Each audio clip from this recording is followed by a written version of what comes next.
Bismillah, assalamualaikum warahmatullahi wabarakatuh. Alhamdulillah wassalatu wassalamu ala rasulillah amma ba'd. Pemirsa sekalian, ada dua amalan yang sebenarnya terikat erat dengan bulan Ramadan. Berangkat daripada ayat Al-Quran terlebih dahulu, Allah Subhanahu wa taala mengatakan syahrul Ramadan alladzi unzila fihi al-Qur'anu hudan lin-nasi wa bayyinatin minal huda wal furqan. Pada ayat ini Allah Subhanahu wa taala ingin menceritakan bulan Ramadan dan keterikatan dirinya atau sifat yang melekat pada bulan Ramadan itu adalah alladzi unzila fihil Qur'an, yaitu adalah bulannya Al-Qur'an, bulan di mana Al-Qur'an itu diturunkan ke langit dunia ini pada bulan Ramadan. Berikutnya adalah dalam satu ayat yang sama Allah Subhanahu wa taala berfirman, "Faman syahida minkum asy-syahra falyasum." Barang siapa yang menyaksikan melihat dengan mata kepalanya asy-syahr, permulaan bulan itu, falyasum, maka berpuasalah ia.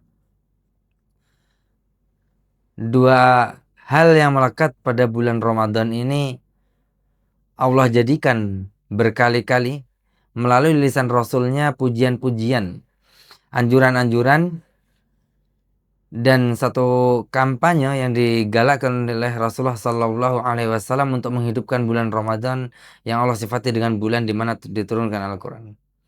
Rasulullah Sallallahu Alaihi Wasallam bersabda, Rasulullah Sallallahu Alaihi Wasallam bersabda,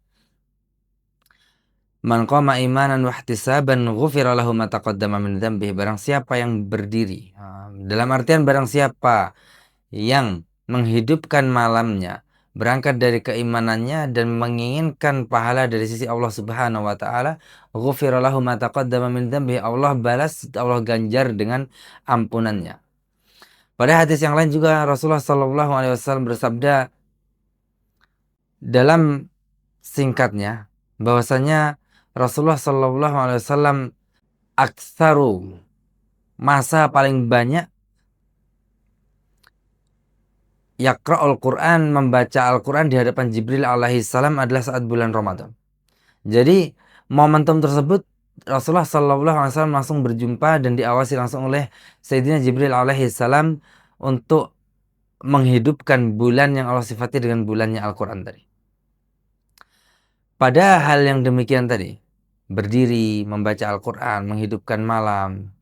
Bahkan Rasulullah SAW juga bersabda, "Man shoma Ramadanan imanan wa ihtisaban ghufira lahu ma taqaddama min dzambi." Seakan-akan dua hadis yang sama atau dua hadis yang mungkin salah satunya salah pengucapan atau salah ingat dari kalangan perawi, tapi dua hadis itu muncul dalam satu bab yang sama dalam satu frame. Pada kitab Siyam dalam Sahih Bukhari. Artinya dua hal ini adalah dua kampanye atau dua promosi yang dihadirkan oleh Rasulullah Sallallahu Alaihi Wasallam, atau dua promosi yang digalakkan oleh Rasulullah Sallallahu Alaihi Wasallam mengenai satu puasa, yang kedua adalah menghidupkan Ramadan dengan Al-Quran tadi, menghidupkan malamnya dengan Al-Quran. Jadi dari 12 bulan ada satu bulan yang siangnya itu lekat dengan ibadah, malamnya pun ia lekat dengan ibadah. Kelekatan dengan ibadah ini memang nggak secara kuantiti tidak besar. Secara jumlah dia bukan hal yang jumlahnya itu sangat banyak. Rasulullah SAW hanya mengikat Ramadan dengan dua hal ini tadi, puasa, dan berikutnya adalah menghidupkan malam dengan Al-Quran.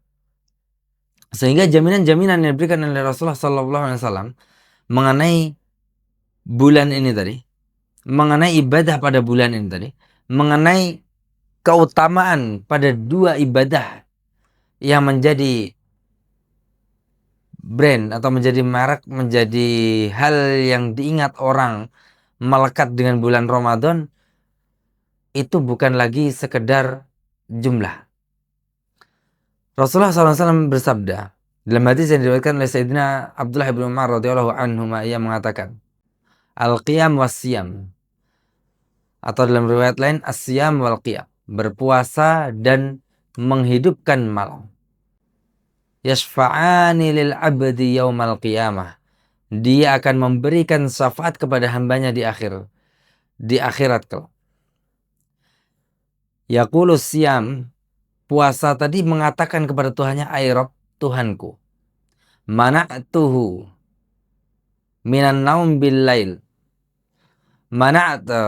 Siam tadi mengatakan kepada Allah Subhanahu wa taala, ay Rabb, Tuhanku, mana'tuhu minat ta'ami wasyarab. Saya halangi ia dari yang namanya kenyang sebab makanan dan kenyang kembung sebab minuman. Wal syahwat al muharramat, dan syahwat-syahwat yang diharamkan oleh Allah Subhanahu wa taala. Pada hadis ini seperti hadis yang biasa terjadi pada orang yang berpuasa. Akan tapi Rasulullah SAW ingin memberikan tarbiyah pengajarannya, bahwasanya pada hal puasa ini tadi yang menjadi rukun yaitu menahan makanan dan minuman, dan juga menahan berhubungan dengan suami istri, berhubungan antara suami istri. Itu adalah hal yang seminimal-minimalnya puasa, dalam kegiatan puasa dikerjakan. Akan tapi Rasulullah Shallallahu Alaihi Wasallam menaikkan derajatnya, menaikkan tingkatan berpuasanya pada hal yang kedua, wasyahwat al muharramat, syahwat atau keinginan al muharramat yang diharamkan. Jadi berbagai keinginan hati yang tercela untuk menabrak beberapa hal yang dilarang oleh Allah Subhanahu wa taala. Kita tidak usah berbicara hal besar semacam zina, ghibah, adu domba, dan seterusnya, dosa-dosa yang terbiasa dikerjakan oleh barang tak bertulang yang bernama lidah ini tadi. Akan tapi seringkali kita tak pernah menyadarnya bahwa itu hal yang berdosa, sebab menggerakkan barang yang lemah itu lebih mudah daripada menggerakkan barang yang bertulang maupun berotot. Jadi Rasulullah SAW ingin memberikan kelengkapan berpuasa itu tidak hanya sekedar selesai rukunnya, akan tapi bagaimana kita menghadirkan puasa di akhirat kelak untuk memberikan syafaat kepada kita. Rasulullah SAW melanjutkan tidak sekadar pada rukunnya, akan tapi melanjutkan wasyahwat al muharramat, dan syahwat-syahwat yang diharamkan oleh Allah Subhanahu wa taala. Kemudian datang al-qiyam, bagaimana dalam riwayat yang dikatakan Al-Quran, bagaimana malam hamba ini tadi hidup dengan Al-Quran. Entah itu ya sholat panjang dengan Al-Quran, entah itu dia membacanya dengan Al-Quran, entah itu dia memang begadang hanya untuk Al-Quran. Al-Quran tadi mengatakan, ya Rabb, Tuhanku, mana'tuhu minan naumi bil lail, saya halangi ia dari tidur terlelap di malam hari. Padahal normalnya orang, dia akan beristirahat di malam hari, sebagaimana Allah Subhanahu wa taala berfirman, wa ja'alna al-laila libasa wa ja'alna an-nauma subata. Dan kami jadikan malam itu penutup, dan tidur pula kita jadikan sebagai tempat yang untuk istirahatnya tadi. Rasulullah ingin mengajarkan hal demikian tadi, bagaimana qiyam atau menghidupkan malam dengan Al-Quran itu membutuhkan pengorbanan tadi.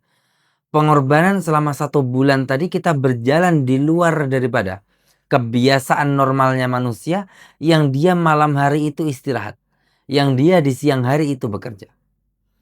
Kita di siang hari sudah bekerja, malam hari kita tambahkan dengan menghidupkan Al-Quran. Artinya ada hal dari istirahat tadi yang kita pangkas, kita korbankan untuk mencapai syafaat melalui jalur Al-Quran maupun jalur berpuasa tadi. Dua-duanya biasa. Dalam kehidupan masyarakat muslim yang normal, setiap malam ada namanya tarawih.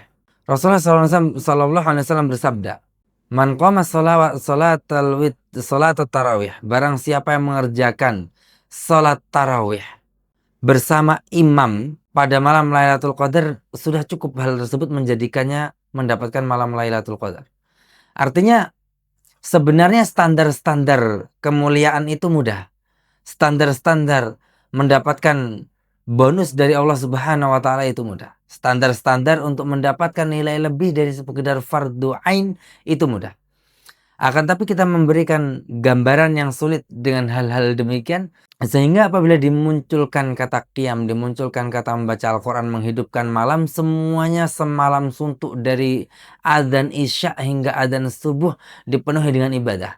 Padahal Rasulullah Shallallahu Alaihi Wasallam bersabda, Sayyidina Jabir bin Abdullah meriwayatkan menceritakan bagaimana keadaan kehidupan beliau dengan Rasulullah Shallallahu Alaihi Wasallam dalam hal belajar, dalam hal beribadah. Beliau mengatakan sa'ah fasa'ah, sesaat demi saat, sewaktu demi sewaktu.